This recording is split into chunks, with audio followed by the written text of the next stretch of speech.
Welcome everyone to the 2024-25 new coordinator training from the California Department of Education. We're here to offer some guidance, support, and hopefully teach you some things that will help you be successful in your new role. My name is Paul Valencia, and I will be your producer for today's webinar, which is a focus on gathering feedback after testing. Before we hand it over to the presenters, let's go over a few housekeeping items. First, all participants are muted. So therefore, in order to submit your questions during the presentation, you may use the Q&A feature in Zoom. Please do not confuse this with the chat feature. For this webinar series, we will only be using the Q&A feature. Second, a copy of today's resource guide was sent to you via email. If you haven't received it or need to access it again, I'm going to place a link in the chat. Let me do it right now and send that. And you can click on the link and it will take you to a folder where you can download the guide and save a copy on your own Google Drive. Just be aware that there is no edit access from the link that we shared, so you'll have to save your own copy first. And lastly, we will be recording today's presentation, and an archive of this presentation will be available to view on the upcoming and on-demand trainings webpage on the CAASPP and ELPAC website. Alrighty, with that, I'd like to introduce today's expert panelists. We're very fortunate to have with us today Jadine Jones from Sacramento County Office of Education and Joe Valero from Fresno County Superintendent of Schools.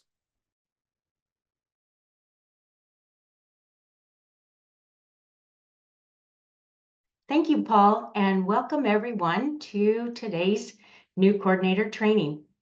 Today, our agenda aligns with the success criteria for this webinar. So let's take a look at the things we will be able to do at the end of each section. You will be able to understand the importance of gathering feedback and why it is crucial for future improvements. You'll report and use feedback and get answers to your questions. We also want to take a minute to talk through the format of the new coordinator trainings for 2024-2025. The following pieces are included in the new coordinator training as asynchronous or on-demand pre-work. The pre-work is optional and is meant for those who need additional information. Pre-work includes a video on resources, which covers agencies, websites, manuals, flyers, and other deliverables to support coordinators. A video about the coordinator role, which covers LEA coordinator as well as site level and test administrator levels. And the introduction to SIRS trainings, which take place in summer and fall. We have transitioned from the new coordinator trainings from full day in-person sessions to a webinar format. This change allows us to provide you more flexible and accessible training. The webinar format enables us to offer personalized support and deliver valuable insights to coordinators at the time that you need them the most. We believe this expanded structure will greatly enhance the quality of learning by accommodating various schedules and tailoring the training experience to better meet the needs of new coordinators. The rest of the new coordinator training program is a series of monthly webinars designed to give you just-in-time information. These 12 webinars will be spread across the year. The full list of sessions is in the resource guide, but let's review today what's coming up in the next few months. So today, thank you for being here. We are focusing on gathering feedback after testing. And then in April, we will have a session about preparing to receive scores. Before we jump into today's topic, I want to remind everyone about a few excellent resources. Excuse me. I want to remind everyone about a few excellent resources for coordinators. There are links in your resource guide. The first are the coordinator checklists. If you haven't found these yet, check them out. There's one checklist for each program for LEA coordinators, as well as checklists for other roles. Each checklist includes an extensive list of the tasks and activities that are a part of your role. The tasks are listed by month in which they are most likely to occur, but some tasks may occur in other months, depending on the local schedules and your local plans. They are created in Microsoft Word, where you can customize them to meet your needs for your LEA. The second is the new Coordinator How-To Hub. This is a page on the new CAASPP and ELPAC website that collects all existing how-to resources, including videos from other LEA coordinators, and organizes them by time and by topic.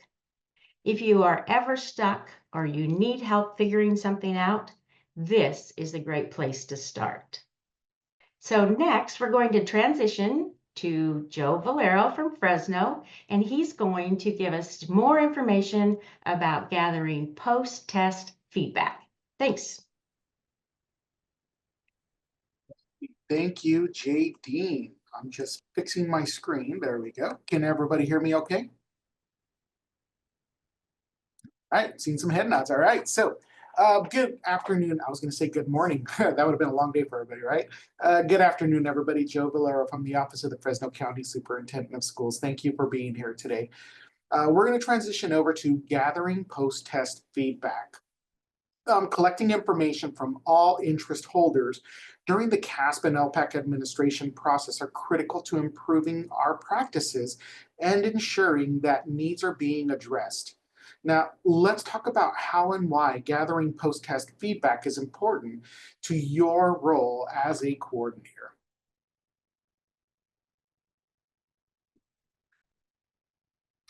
For both, let me fix something really quick. Apologies. All right. For both CAASPP and ELPAC, it's important to gather feedback from teachers and students about their testing experience to put results in context and inform next steps. Collect perception data by conducting surveys, ideally within 1 to 2 weeks after testing, to ensure insights remain fresh. Consider including this feedback in your presentation of the testing results as a dedicated section, such as what we learned from students or what we learned from staff. Please remember, when gathering feedback, it is essential to ensure that discussions do not include specific test questions or test content. Once again, I'm going to read that one more time.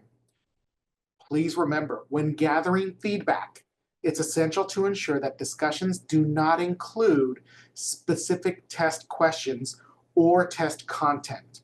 To maintain test security, consider framing questions in a way that focuses on the overall testing experience, such as the clarity of instructions, ease of navigation, or general student preparedness.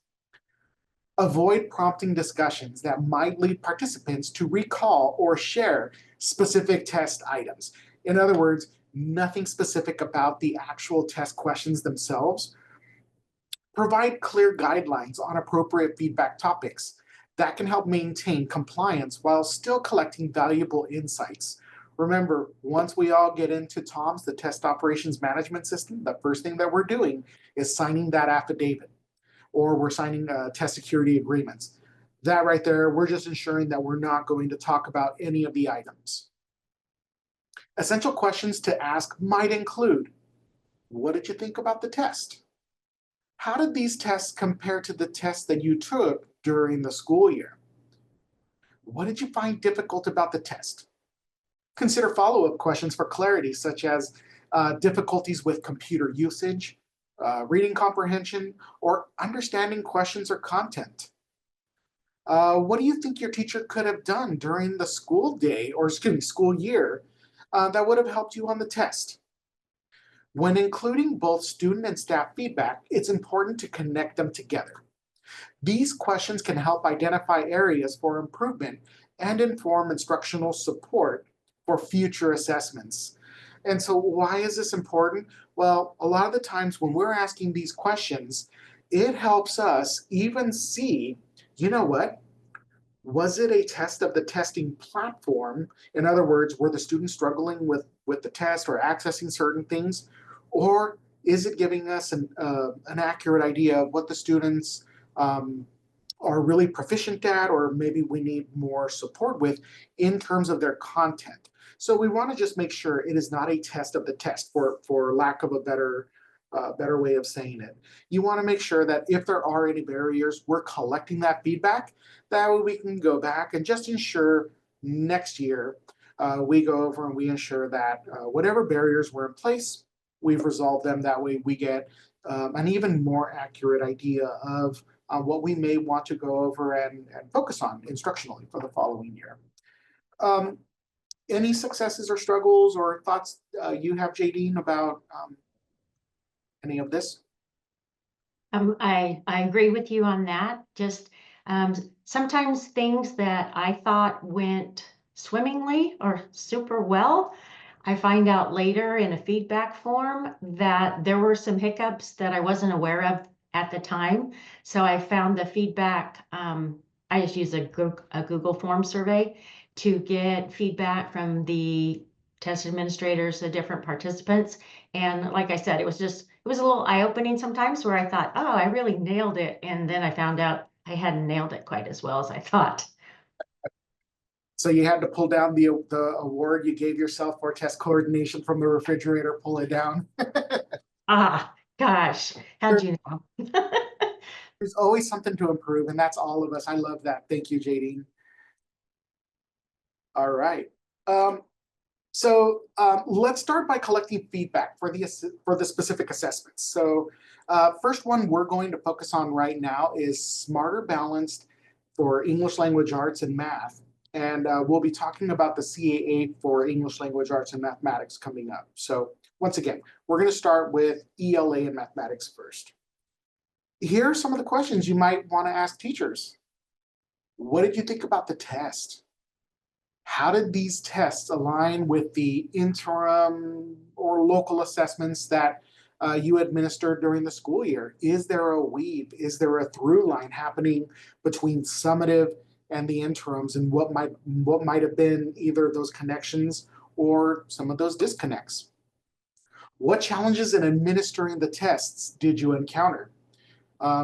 Maybe it's around technology or internet or scheduling, something along those lines. What might you want to change or adapt for the new school year, for next year? If utilized, did you find the provided accommodations and designated supports to be appropriate and beneficial to the specific needs of your students? I'll even give you a story from what happened today with us. We had a student where we couldn't figure out, hey, we're trying to administer, this was ELPAC, we were trying to administer one of the domains and it wasn't popping up as an option for the student. And so we were getting calls from the teacher saying, hey, we can't administer. And as we dug a little deeper, we realized, oh my goodness, the student had an actual domain exemption, and we failed to communicate that to the actual test examiner themselves. So once again, it's that whole breakdown. And so how was that communicated? Is there something that might need to be refined? What did you feel really prepared for? What might you want to refine or prepare differently for the new school year? There's always something we can improve on. There's always something we can improve within our systems. Now, those were the questions for the teachers. Now, here's some questions you may want to ask students. What did you think about the test? What did you think of the test? How did these tests align with what you learned in class? What did you feel most successful on? And what was a challenge for you on the test? Once again, not getting into details of the actual test items, but just what did it feel like? Did it feel connected? Did it feel disconnected? Gathering the feedback is crucial for coordinators as it helps identify areas for improvement. It ensures that staff have the resources they need and enhances the testing experience for students. By acting on this feedback, we can create a more effective and supportive assessment process in our organizations. The next test we will want feedback on is the California Science Test, or CAST, and the California Alternate Assessment, or CAA for science. Assembling feedback allows coordinators to identify challenges such as maybe instructions could have been clearer or technical issues that may impact students and staff during testing. By addressing these concerns, coordinators can enhance the overall testing experience and streamline administration processes. Insights from feedback can also help refine procedures by resolving logistical bottlenecks and ensuring clarity on test protocols, leading to smoother assessments in the future. Questions you will want to ask of teachers might include, what did you think about the test? How did these tests align to the interim or local assessments you administered during the school year? What did you feel most prepared about? What challenges in administering the test did you encounter? Once again, very similar to English language arts and math. Technology, internet, scheduling, what might we need to adapt? Additional questions for science might also include, was the scheduling effective for testing students? For high school, was the grade level assessed the most appropriate for students to be successful? This is a new coordinator training, so I want to do a really quick step aside really quick with that one. Why are we asking that question? Now remember, it's the California science test, and we administer it once in high school. Well, remember, it's a local decision. Is it going to be 10th grade that we're going to assess, 11th grade, or 12th grade? Students are not automatically assigned in 10th and 11th grade. It's really 12th grade, if they have not taken the test, where they would be automatically assigned. So when would be the most appropriate time to test our students? Now, we really want it to be as close, hopefully, to their last science class. So you'll hear districts where it's 11th grade, others where there are a couple where the last class is actually 10th grade and they keep it around there. But when might it be the most appropriate to administer? Those are really important questions to ask and consider. For the CAA for science, what changes to the pacing of assessments throughout the year might need to be considered? Remember, the CAA for science is not limited to a specific testing window, but is designed to be administered throughout the school year, beginning when it opens up in September. And it's going to look different based on your local context. Some domains are taught differently throughout the different parts of the year, depending on your local context. And so remember, unlike traditional assessments, which are often scheduled at the very end of an instructional period, the CAA for science is intended to be given shortly after related instruction is completed. So that's where it's very different compared to the current, the other assessments we have, where we have our window. It's typically at the end of the year. This approach is going to help allow students to demonstrate their understanding while the material is still fresh and relevant, supporting a more accurate assessment of their learning.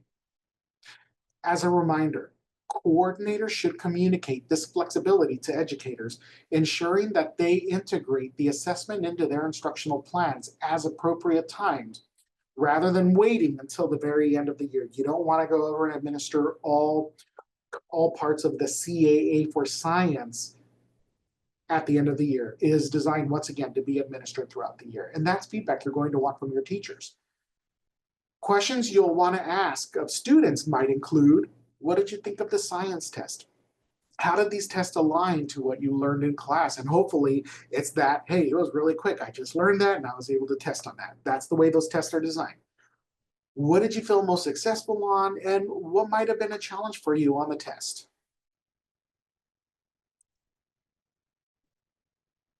Finally, we want to collect feedback about the summative ELPAC and the summative alternate ELPAC. Feedback highlights whether students felt adequately prepared and supported during the test. It helps coordinators identify opportunities to provide targeted resources or instructional strategies to improve student outcomes. Questions you'll want to ask of teachers might include, hey, what did you think about the ELPAC?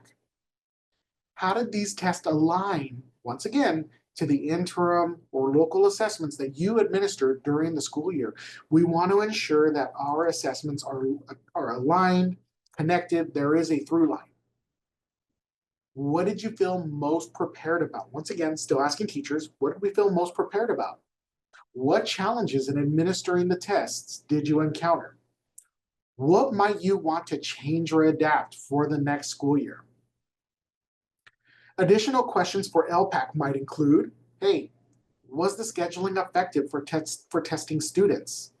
And that, remember, it's a very broad window. You're talking February 1st through May 31st, and we have a lot of flexibility within that window. So how was our schedule? Did it work? Did we maybe double test certain times? Thinking about smarter balanced, if you're a student, you're a fifth grader, and you're an English learner, well, you might have summative ELPAC that you have to take somewhere around that time. You're going to have smarter balanced English language arts. You're going to have smarter balanced math, and you're going to have the science test as well. So what does that scheduling look like? We're going to want that feedback so we can continue to refine. Who was assessing students, and could that be improved? Might that be improved? We know that it looks different depending on your local context. Maybe there were groups of people that were coming in and administering the tests. Maybe it's the teachers administering the test. What did they learn from it? Were you aware of the resources available to help you prepare for administering these tests, such as the guides or manuals, professional learning resources on the CAASPP and ELPAC websites? How useful do you find resources like tools for teachers, ELPAC interim assessments, which are really exciting and brand new, and the practice and training tests? Are there any areas where these resources could be improved? And then questions we'll want to ask our students might include, what did you think of the ELPAC? How did these tests align with what we learned in class or what you learned in class? What did you feel most successful on? What was a challenge for you on the ELPAC? Did you use any of the practice or training tests, such as the ELPAC interim assessments, to prepare for the test? If so, were they helpful? How were they helpful? What improvements, if any, would you suggest for the practice test or any other resources to make them more useful? Collecting feedback ensures staff and students' voices are heard regarding training, test materials, or administration challenges. Coordinators can use this information to advocate for additional supports or resources for staff. Feedback also allows us coordinators to identify areas where communication about the test, such as purpose, expectations, or schedule, could be improved for students, families, and staff. And so going back once again to feedback, sometimes as we're going over and we're building these schedules, and I'll go back to that fifth grade again, fifth grade, eighth grade, or perhaps even high school. There are a lot of tests that happen during that second part of the year.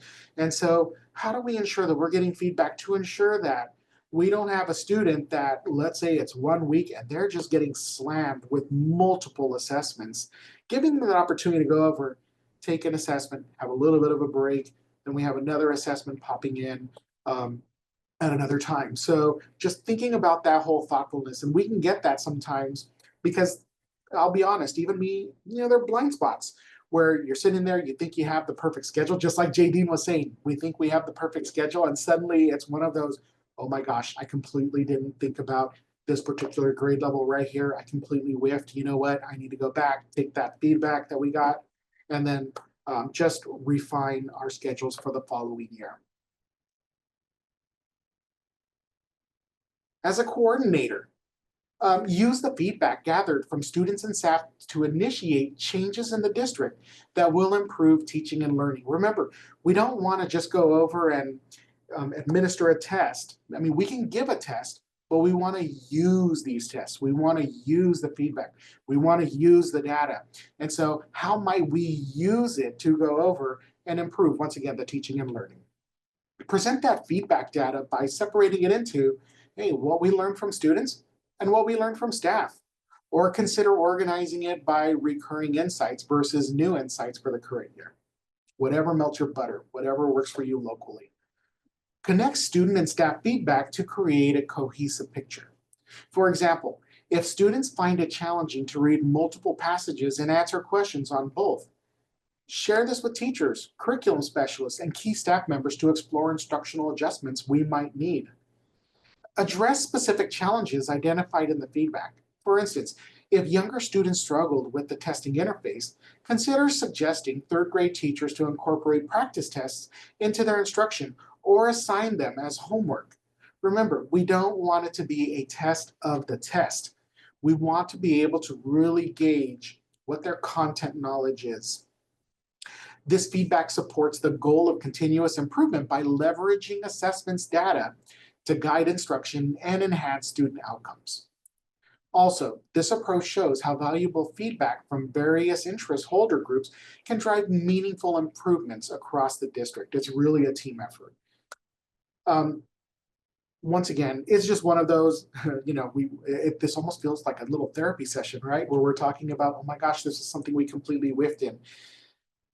It's okay, never gonna be perfect. What really is important is we get the feedback and then we continue to improve our systems. We continue to go back, refine, build, get better with it. All right, so once again, we wanna just remind you the importance of using feedback that we gather. We don't want to just gather it and then, that's the end of it. It's what are we going to do with it? Keyword, use. How are we going to use it? It's important as an LEA coordinator to debrief after testing is completed while things are once again still fresh in your mind. Districts should consider gathering feedback on various aspects of the testing process to inform improvements for the following year. Key areas to evaluate include district training for site coordinators, support provided to coordinators, especially new ones, and addressing any technology issues, and reviewing the effectiveness of test windows. That is something, I'll be honest, even over here, we are constantly looking at our test windows. Those are things where we're just always asking our site coordinators, how was your window? Did it work for you? Do I need to expand it? Do I need to reduce it? It's just a conversation we're constantly having every year. Key areas to evaluate include, once again, the feedback, one more time, sorry. The feedback can help districts refine their practices to better support all interest holders, once again.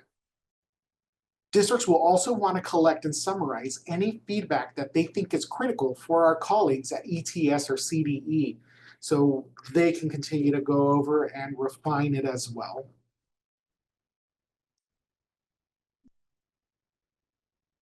All right, so that was a lot of information. And so we have homework. We promise it's not going to be busy work, but instead we want you to focus on the, we want to focus you in on the tasks that have some next steps, once again, to accomplish. And so here are the homework that we have. I feel like a high school teacher that we're going to assign for you today. Determine how you're going to collect feedback. Determine how you're going to collect that feedback. What is that going to look like? It's going to look different in the different contexts. When will you collect the information? When is that going to happen? How fresh would you like that information in everybody's minds? And then how will you use the data to inform changes?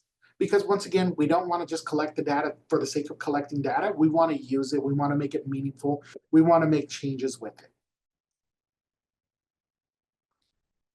And so with that, we want to answer any questions you might have.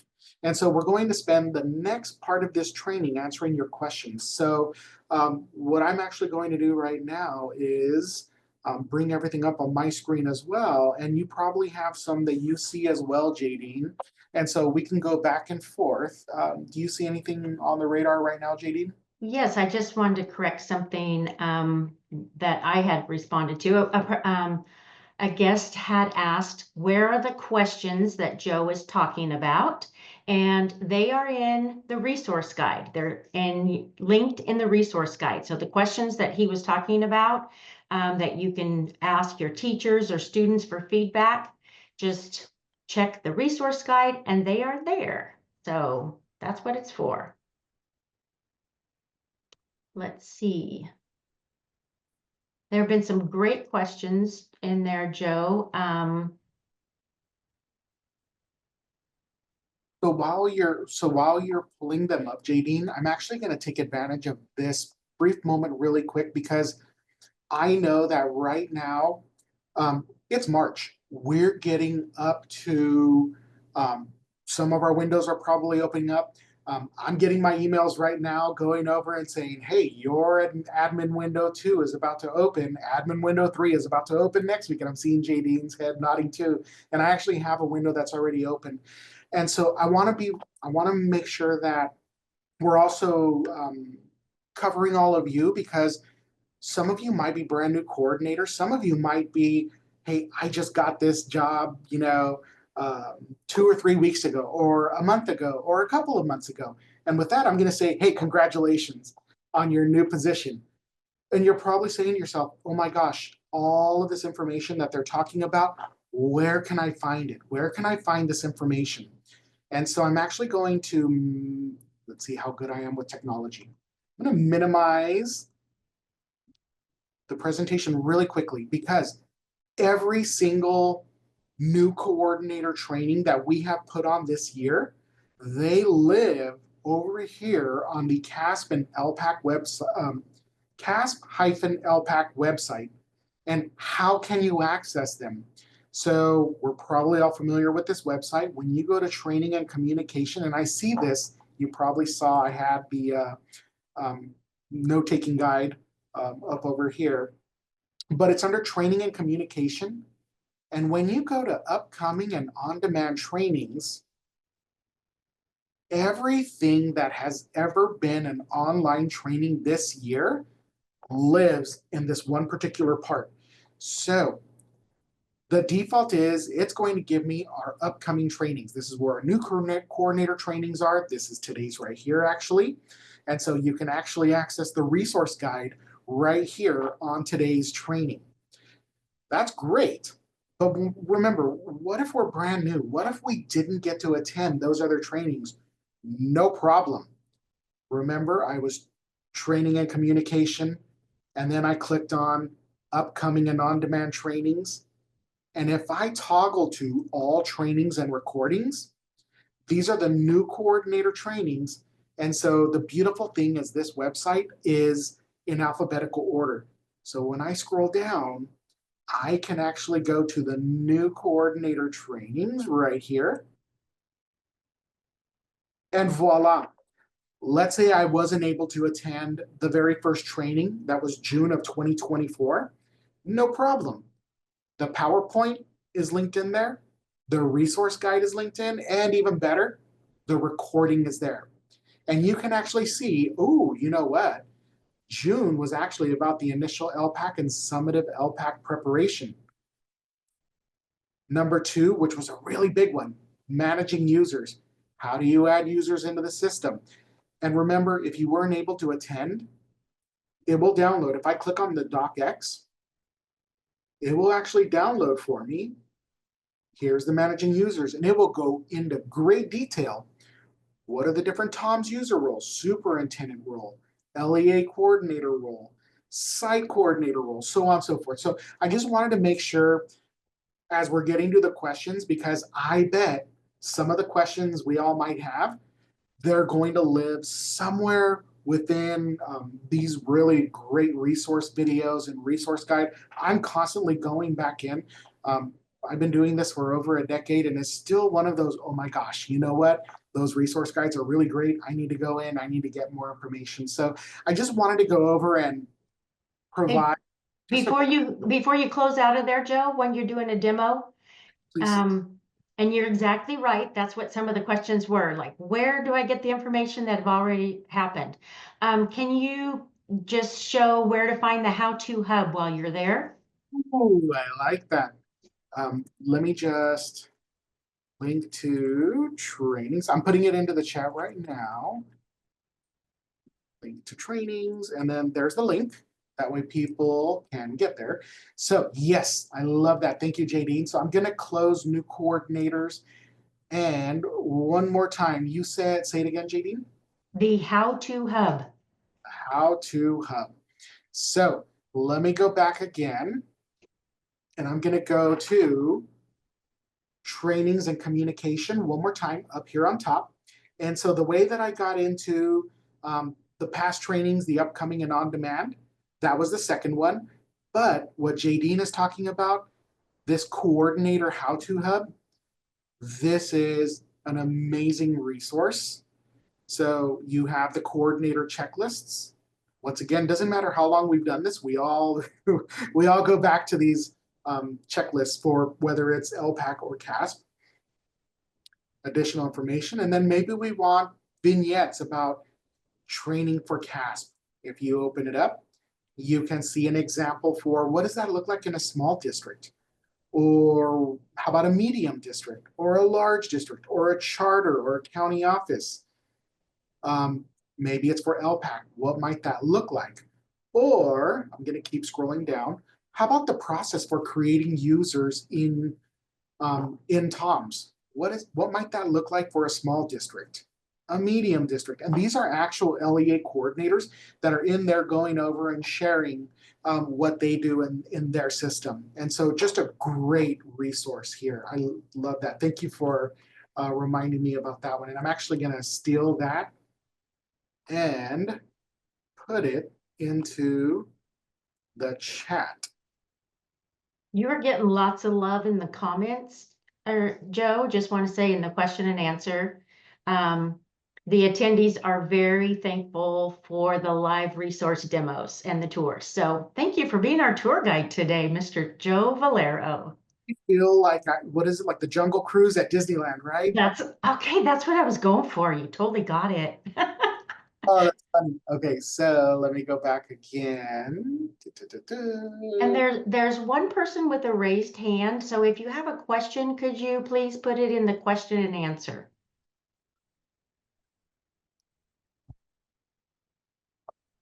Sorry, whoops. And I'm sharing the wrong side, sorry. Okay, there we go. Okay, so sorry, that was my fault. Let me go back to. Great demonstration there, Joe. Thank you. The other thing is some folks are asking about the slide deck, and that usually takes about 2 weeks for it to get edited and posted to the website where Joe was just showing you where it will live. So in about 2 weeks, you can check back and the slide deck will be there posted on the website.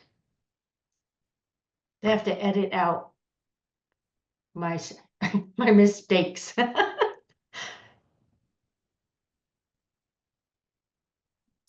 looking at some of the questions. Good questions.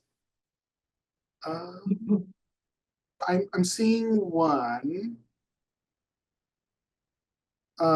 So we understand that student, and I haven't answered this one yet, so I'm just going to answer it live. So we understand that students are registered automatically through our SIS.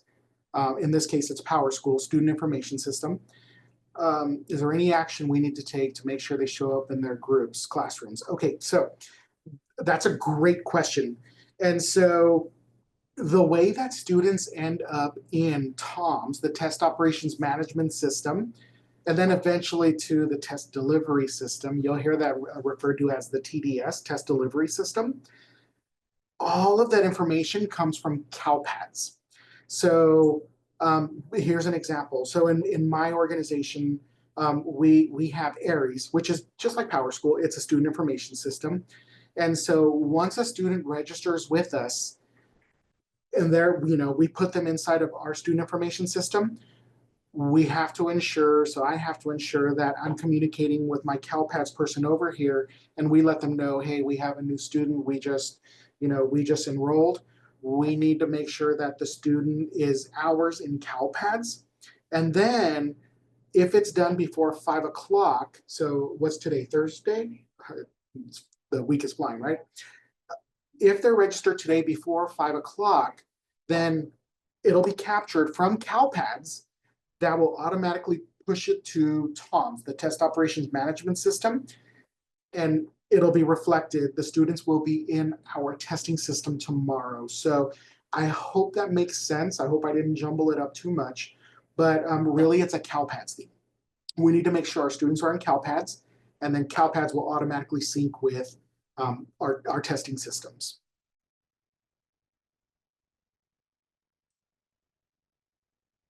And then, Joe, there's one other question that I'm not exactly sure that came from an anonymous attendee talking about if when IABs are added or changed, like how is the communication regarding that? I guess they still had an old IAB. Do you happen to know?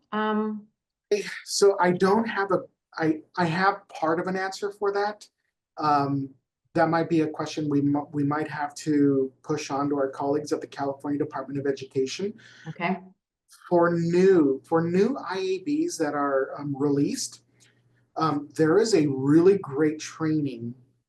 I think it's I could call it a training, a webinar, a meeting. It's called oh my gosh, I know the acronym. Do I know the name? AAIM. You might have to help me, Jadine. Is it Assessment and Accountability Information Meeting? Oh, Oh, I'm gonna go get myself a candy bar. okay. Okay, the certificate now goes to your refrigerator. I'm gonna put on the refrigerator. So at the AAIMs, and those happen typically in August, and over the last few years, they've always happened the final, or excuse me, Thursdays in August. And those are great meetings because they're usually from 2 o'clock to 4 o'clock. And that's where our colleagues at the California Department of Education, the different assessment divisions, they share out, these are the new interim assessments that are available this year. We're really excited to share out, this is what's new in tools for teachers. This is what's going to be new with assessing. So be on the lookout for, once again, it's AAIM, the Assessment and Accountability Information Meeting. And I'll show you where that lives as well. So once again, I'm gonna minimize this. I apologize for kind of minimizing and going back and forth because it all lives here. Once again, if I'm on the CAASPP and ELPAC website and we go to training and communication, and once again, I'm on the upcoming and on-demand trainings. These are on demand, they happened in the past. Change it back to all trainings. And here we go. Assessment and Accountability Information Meeting. Ooh, I get a gold star.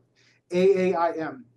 And when you open it up, notice it happens in August. So August 1st, August 8th, August 15th, what they were talking about. Anything new that we need to know as LEA coordinators, whether it's a CAASPP, ELPAC, you name it, whatever is going to be new for that year, they live here. And so you'll see the recording and then you'll get all the information. But this is where I always get all my information as to what are the new assessments that's coming down. What's something I need to take and then communicate to our teachers over here in our organization. And then the other part of the question we may have to go over and once again, share it with our colleagues at the California Department of Education.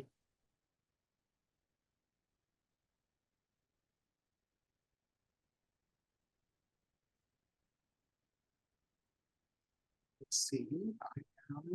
And it looks like that person said, got it, thanks. So I think you answered, that was the Power School question. So thanks, Joe. Not seeing any new questions in there. So thank you for tackling that IAB. Very, very helpful on that.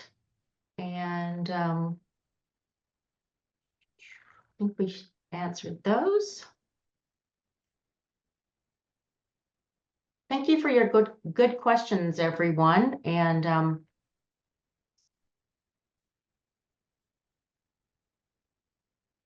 think yeah, they were really good questions, and I agree. Live tours. I'm a visual person. I have to see things. yep.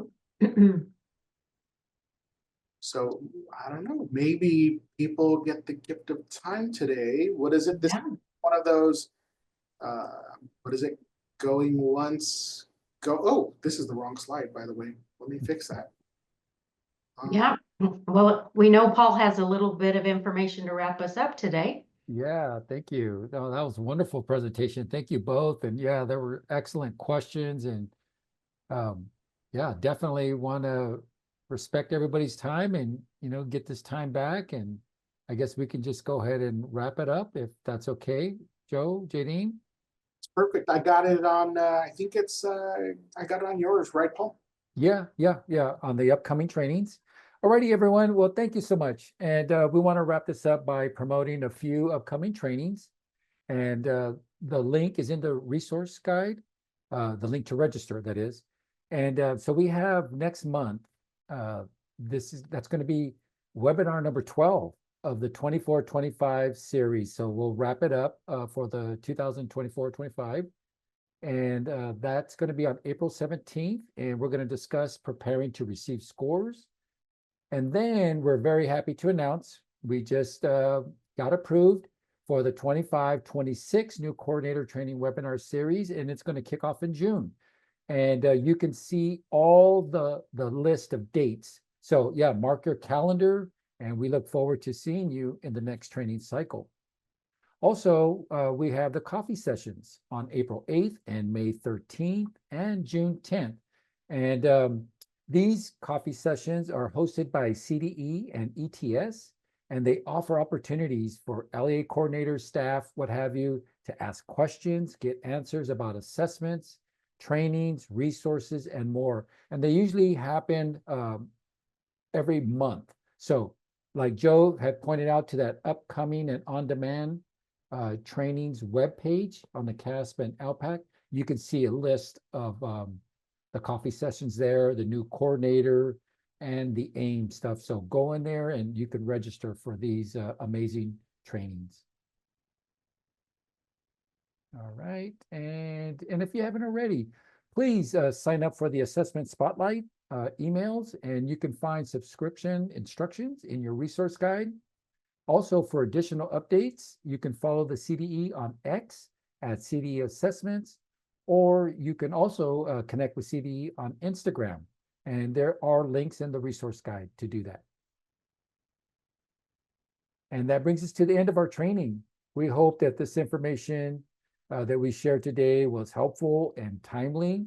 And as always, we want to remind you that you're not alone in this work. You can reach out through the vast networks of coordinators in similar roles throughout the state, your LEA success agent. You always have staff at the CDE ready and available to answer your questions. Also, when you exit, there's going to be a quick survey. If you could please give us a couple minutes of your time, we really appreciate it. It helps us with these trainings. And with that, on behalf of CDE, my colleagues Jadine Jones and Joe Valero, we thank you for joining us, and we hope to see you at the next webinar in April. Take good care, everyone. Have a great afternoon.